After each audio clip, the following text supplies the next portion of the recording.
আসসালামু আলাইকুম রহমতুল্লাহি বারাকাতুহু। প্রিয় বন্ধু সকল, আমার খানা জাতীয় বস্তু যদি মাখি পড়ি যায় তো আমি কি করি?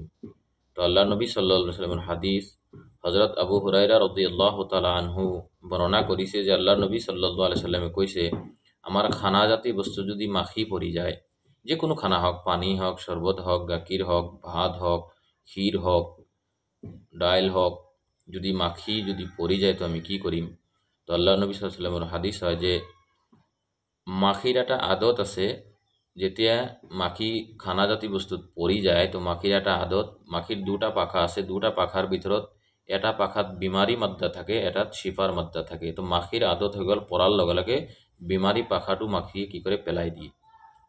তো আল্লাহ নবী সাল্লাল্লাহু আলাইহি ওয়াসাল্লামে কৈছে যে যেতিয়া খানাত মাখি পৰি যাব তো মাখিটো যদি আমি এই খানাত ডুবাই দিওঁ পুৰা গোটা মাখিটো, তো যেটো শিফার মাদ্দা যেটো পাখাত থাকে দুটা বরাবর হৈ যাব, তো সেই খানাত কি নহয় মানুহৰ কোনো নোকচান নকৰে। তো আমি আজিৰ পৰা জানি ল'লো যে মাখি যদি খানা জাতীয় বস্তুত পৰি যায় তো আমি গোটা মাখিটো কি কৰিম, খানাত ডুবাই দিম, মিলাই দিম, তাৰপিছত মাখিটো আমি পেলাই দিম।